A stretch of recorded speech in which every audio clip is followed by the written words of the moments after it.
Ya hemos superado el punto de preguntarnos si existe vida ahí fuera. Esa era la vieja pregunta, la que nos hacíamos cuando los telescopios aún eran borrosos, cuando los planetas no eran más que puntos de luz y cuando todo lo que había más allá de nuestro sistema solar parecía ciencia ficción. En aquel entonces, aún se podía decir, quizás estamos solos, y no sonaba ingenuo, pero ya no, porque ahora no estamos solo haciendo conjeturas, estamos recopilando datos, estamos midiendo atmósferas, estamos detectando sustancias químicas que en la Tierra provienen de cosas que respiran, comen y mueren, cosas que viven. Con cada espectro analizado, cada biofirma detectada, estamos reconstruyendo un universo que no solo insinúa la existencia de vida, sino que prácticamente la grita. Tomemos como ejemplo K218b, un planeta que hasta hace poco era solo otro nombre en una larga lista de posibilidades lejanas. Ahora hemos encontrado algo en sus cielos, algo que en nuestro planeta solo proviene de la vida. Y si las cifras se mantienen, no es solo un indicio, es lo más parecido a una prueba que hemos tenido nunca. En 2025, la conversación ha cambiado. Ya no miramos a la oscuridad preguntándonos, ¿qué podría haber ahí fuera? Analizamos señales, confirmamos lecturas, planificamos las próximas observaciones. La búsqueda ya no se basa en la esperanza, se basa en la verificación. Hemos dejado atrás las especulaciones sobre la vida en el cosmos. Ahora la buscamos con datos concretos. Y no se trata de un solo descubrimiento. Es un patrón.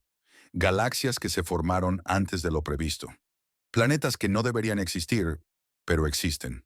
Signos de estructura, complejidad, tal vez incluso biología en lugares que antes creíamos imposibles. El silencio del universo está empezando a romperse. No con sonido, sino con luz, química y extrañas consistencias que siguen apuntando a una conclusión. Sea lo que sea la vida, puede que no sea rara. Hay un límite en cuanto a lo temprano que algo puede existir en el universo. No porque lo digamos nosotros, sino por cómo funcionan las leyes de la física a lo largo del tiempo. Justo después del Big Bang, todo era caos. Las temperaturas eran demasiado altas. La materia ni siquiera se había agrupado en átomos todavía. Se necesitaron cientos de millones de años solo para que se formaran las primeras estrellas, pequeñas, efímeras y caóticas, hechas de hidrógeno y helio. No duraron mucho y no formaban parte de las galaxias tal y como las conocemos. Se suponía que las galaxias aparecerían más tarde, mucho más tarde. Eso es lo que decía el modelo. Eso es lo que tenía sentido. Pero entonces, en mayo de 2025, encontramos Z14. No solo está lejos, sino que está muy atrás en el tiempo. La luz que nos llega hoy salió de esa galaxia cuando el universo solo tenía unos 280 millones de años. En tiempo cósmico, eso es prácticamente la mañana después del Big Bang. Y sin embargo, de alguna manera, la galaxia ya existía, no como una mancha difusa y sin forma, sino como una galaxia compacta y organizada llena de estrellas. Esta galaxia enana compacta, de unos 500 años luz de diámetro y con una masa de aproximadamente 100 millones de soles, desafía nuestra comprensión de la dinámica del universo primitivo. Aquí está el problema. Según lo que creíamos saber, simplemente no había tiempo suficiente para que esto ocurriera. Las galaxias no son instantáneas. Se necesitan tiempo para formarse, tiempo para que el gas se enfríe, tiempo para que se formen y agrupen las estrellas, tiempo para que la gravedad esculpa la estructura. La aparición de una galaxia de aspecto maduro tan temprano lo cambia todo. Y esta no es la única. La web lleva más de un año acumulando este tipo de descubrimientos. Galaxias demasiado antiguas, demasiado brillantes, demasiado grandes para la época en la que se encuentran. Pero MOMSE 14 es la actual poseedora del récord, la más lejana y la más antigua. Esto retrasa aún más la línea temporal y nos obliga a reconsiderar la rapidez con la que evolucionaba el universo primitivo. Aquí es donde las cosas se ponen incómodas, porque o bien nuestros modelos de formación de galaxias se están dejando algo importante, o bien hay algo sobre el universo primitivo que hemos malinterpretado fundamentalmente. Algunos científicos proponen ahora que las primeras estrellas se formaron más rápido de lo esperado. Otros piensan que la materia oscura pudo haber desempeñado un papel más activo en la organización de la materia al principio. Y luego están las ideas más radicales, las que sugieren que la física del universo primitivo podría no haber sido la misma que la actual, que tal vez, solo tal vez, el tiempo mismo se movía de manera diferente en aquel entonces, o que la gravedad funcionaba de manera ligeramente diferente antes de establecerse en lo que ahora experimentamos. Aún no tenemos las respuestas, pero MZ14 es una pista, una muy importante. Y no es solo una bonita imagen de una galaxia lejana. Es un desafío directo a cómo hemos explicado los primeros capítulos del universo. Lo más sorprendente no es solo que exista, sino que exista con tanta calma. No es un caos. Parece estructurado. Es como encontrar una ciudad completamente construida en medio de una obra antes de que se haya puesto ni siquiera la primera piedra. No debería estar ahí, pero ahí está, con estrellas, con luz, con estructura. Y eso es lo que está haciendo ahora la web. No solo nos muestra el universo, nos muestra dónde se desmoronan nuestras suposiciones.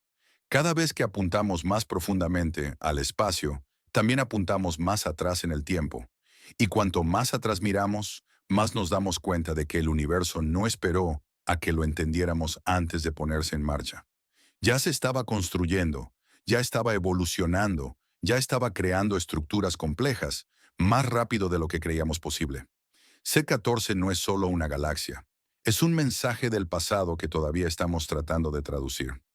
Mientras que MOMS-14 plantea preguntas sobre cuándo comenzó a funcionar el universo, hay algo mucho más cercano a nosotros que nos obliga a hacernos una pregunta muy diferente.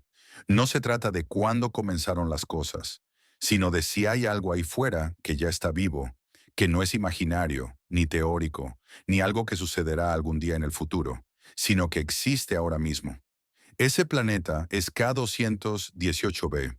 Está a unos 124 años luz de aquí, y durante mucho tiempo no destacó.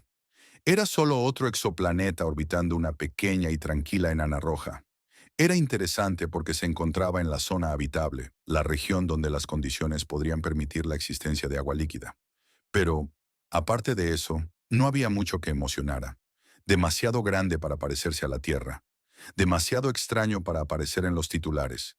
Pero entonces la web lo observó y, en su atmósfera, detectó algo que lo cambió todo. Una señal que en la Tierra suele indicar la presencia de vida. Esa señal era dimetilsulfuro, según un estudio publicado en enero de 2025. Si alguna vez has estado cerca del océano y has percibido ese fuerte olor a sal marina, ya lo has olido antes. Eso es dimetilsulfuro.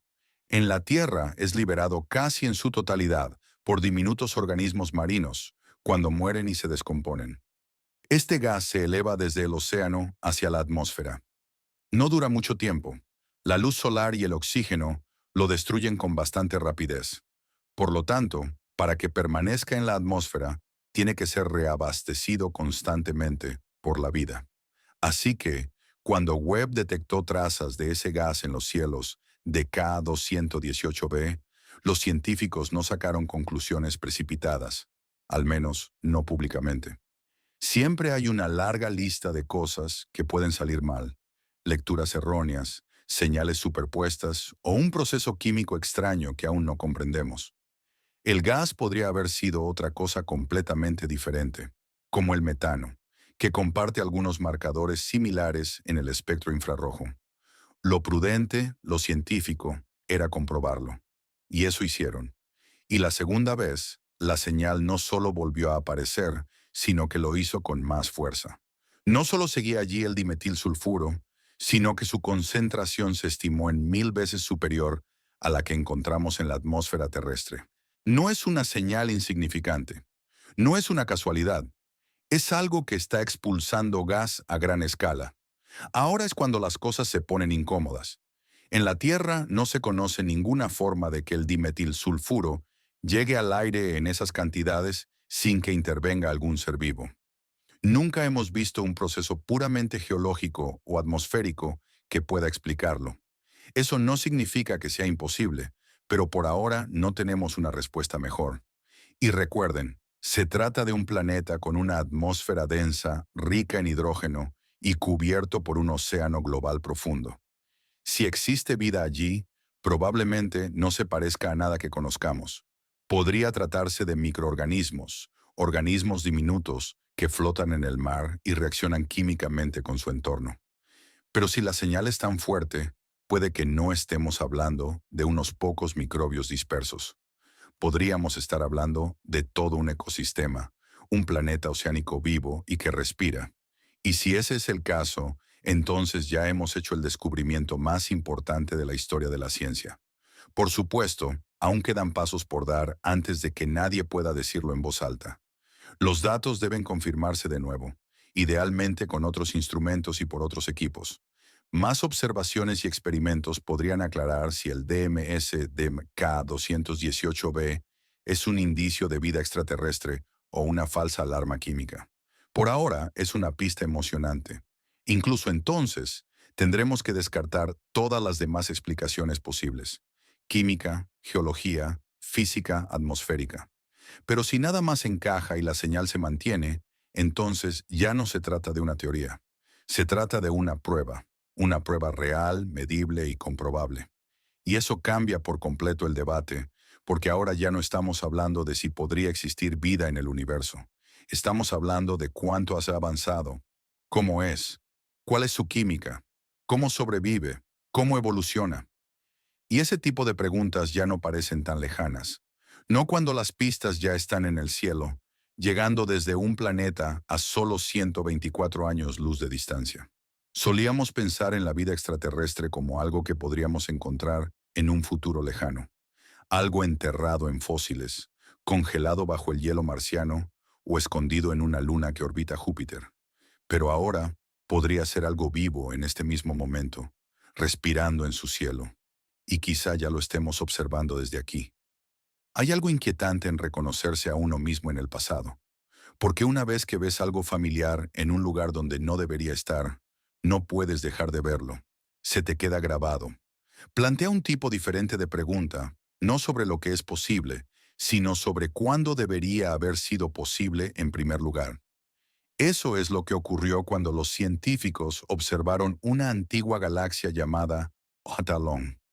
Lo que la hacía diferente no era lo lejos que estaba, aunque estaba lejos. Lo que la hacía extraña era lo normal que parecía. Horalong no es una mancha deformada e irregular como las otras galaxias que esperábamos encontrar en el universo primitivo. No es desordenada, caótica, ni está a medio formar. Se parece a la nuestra. Una galaxia espiral estructurada, equilibrada, familiar.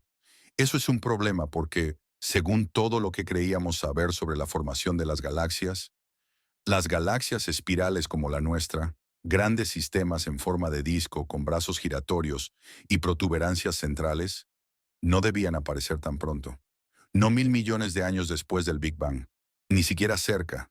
Se suponía que esos primeros miles de millones de años pertenecían a cosas desordenadas. Galaxias jóvenes que colisionaban, se fusionaban, se desintegraban y evolucionaban lentamente hasta alcanzar las formas maduras que vemos hoy en día.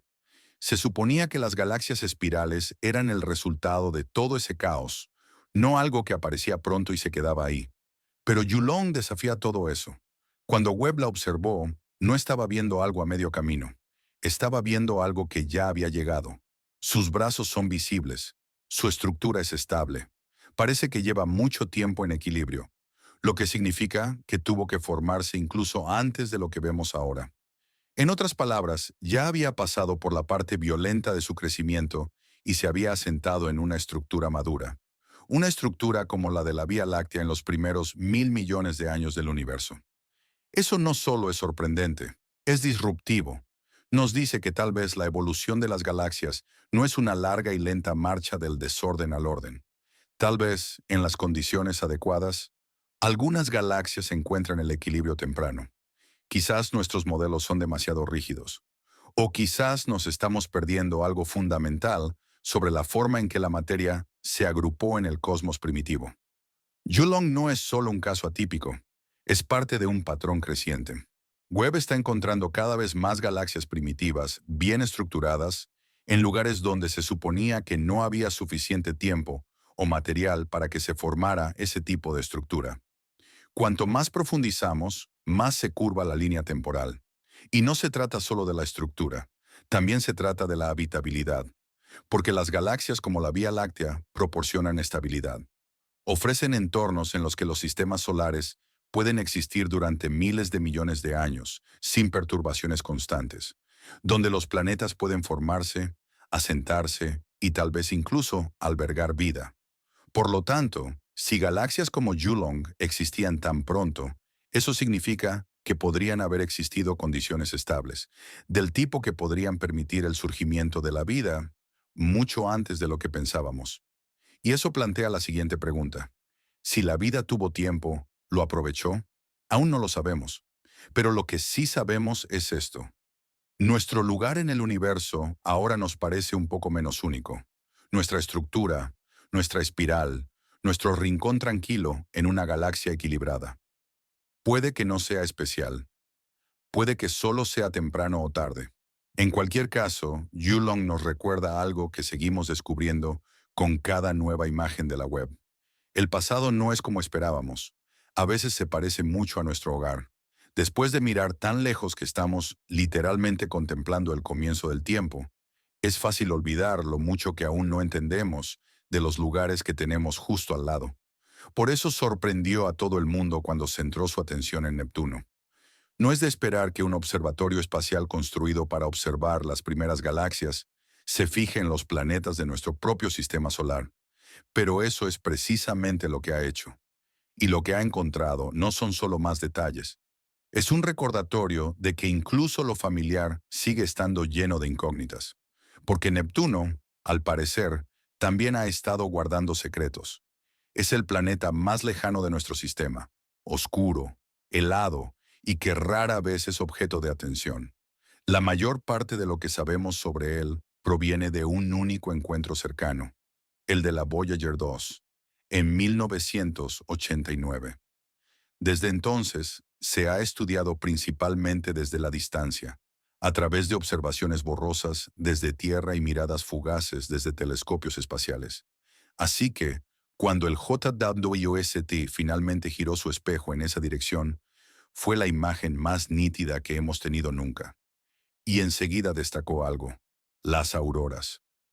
No son como las auroras boreales de la Tierra. Las auroras de Neptuno son diferentes, menos estudiadas, menos predecibles y mucho más difíciles de observar. Pero la red, con su visión infrarroja y sus instrumentos ultrasensibles, captó un complejo espectáculo de luces giratorias en los polos del planeta. No era solo algo visual. Se trataba de datos, mapas detallados de temperaturas, cambios en la química atmosférica, signos de poderosas interacciones magnéticas que tenían lugar en los confines del sistema solar. Entonces, ¿qué las causaba? Al igual que en la Tierra, las auroras de Neptuno son provocadas por partículas cargadas del viento solar que chocan contra el campo magnético del planeta. Pero el campo de Neptuno está inclinado, desequilibrado y es mucho más caótico. Y como Neptuno está tan lejos del Sol, esas partículas tardan más en llegar y se comportan de forma diferente cuando lo hacen. Las observaciones de Webb revelan variaciones de temperatura en la atmósfera de Neptuno que no se explicaban completamente con la luz solar. En algunas zonas, el planeta se enfriaba de forma inesperadamente rápida. En otras, extrañas señales de calor sugerían actividad interna o incluso reacciones químicas desconocidas en las capas altas de la atmósfera. No se trata solo de curiosidades, son pistas. Pistas sobre cómo funcionan los campos magnéticos, sobre cómo se mueve la energía a través de las atmósferas planetarias y sobre cómo se comporta el clima espacial en los límites exteriores de un sistema estelar. Y más que eso, es una señal de que el JWST no es solo para el universo profundo. También es una herramienta para mirar hacia adentro con una claridad que nunca antes habíamos tenido. Porque a veces la frontera no está a años luz de distancia. A veces está justo más allá de Saturno. Las auroras de Neptuno nos recuerdan que, incluso después de décadas de estudiar nuestro propio sistema solar, todavía faltan piezas importantes. Los planetas exteriores siguen siendo misteriosos. Sus lunas apenas están cartografiadas. Sus sistemas meteorológicos son en gran parte desconocidos y sus campos magnéticos, especialmente los de Neptuno y Urano, funcionan de formas que aún no comprendemos del todo. La web nos ha dado una mejor visión, sí, pero lo más importante es que nos ha planteado nuevas preguntas. Y ahí vuelve a aparecer el patrón. Ya se trate de una galaxia, un planeta o una atmósfera, este telescopio no solo nos da respuestas. Pone en tela de juicio lo que creíamos saber y nos deja con preguntas mejores que las que teníamos antes. Es fácil perderse en los descubrimientos individuales. Un planeta muestra signos de un gas extraño. Una galaxia aparece antes de lo que debería. Un mundo se parece al nuestro en una época en la que nunca imaginamos que fuera posible. Cada uno de ellos parece importante por sí solo. Pero el verdadero cambio, la parte que es más difícil de ver a menos que se preste mucha atención, no está en los detalles. Está en el patrón. Uno a uno, el universo está respondiendo a preguntas que apenas sabíamos formular. No con algo ruidoso o dramático, solo con datos. Señales claras y silenciosas que nos dicen que el silencio que creíamos que había ahí fuera nunca fue realmente silencio. Simplemente no estábamos escuchando de la manera correcta. Eso es lo que ha cambiado. La diferencia ahora no es que de repente estemos rodeados de respuestas. Es que por fin hemos construido una herramienta lo suficientemente precisa, sensible y estable como para escuchar de verdad. No para señales vagas ni para sueños de ciencia ficción, sino para señales físicas reales de que el universo siempre ha estado lleno de movimiento, lleno de estructura y tal vez lleno de vida. MZ-14 nos obliga a redibujar la cronología inicial de la formación de las galaxias. K218b sugiere que quizá ya estemos observando algo que respira en un océano lejano. Yulong nos dice que nuestra estructura galáctica no es única, y Neptuno, nuestro vecino planetario, todavía nos depara sorpresas que ni siquiera habíamos buscado hasta ahora. Pero la verdad más importante no se encuentra en ninguno de ellos. Se encuentra en lo que todos ellos significan juntos, porque ahora sabemos que el universo no esperó a que lo entendiéramos. No estaba en silencio ni vacío. Ha estado lleno de complejidad desde el principio. Ha estado formando galaxias más rápido de lo que esperábamos, construyendo sistemas más estables de lo que suponíamos y posiblemente permitiendo que surgiera la vida mucho antes de lo que pensábamos que eran las condiciones adecuadas. Siempre nos hemos preguntado si estamos solos. Es una de las preguntas más antiguas que nos hemos hecho. Pero tal vez nunca estuvimos realmente solos. Tal vez solo estábamos ciegos. Y ahora por fin estamos empezando a ver. No todo, no con claridad, pero lo suficiente como para saber que hay algo ahí fuera. Y por primera vez en la historia, no solo lo estamos imaginando, lo estamos midiendo. Si crees que lo que estamos descubriendo ahí fuera es sorprendente, espera a ver lo que se esconde bajo el hielo de nuestra propia luna.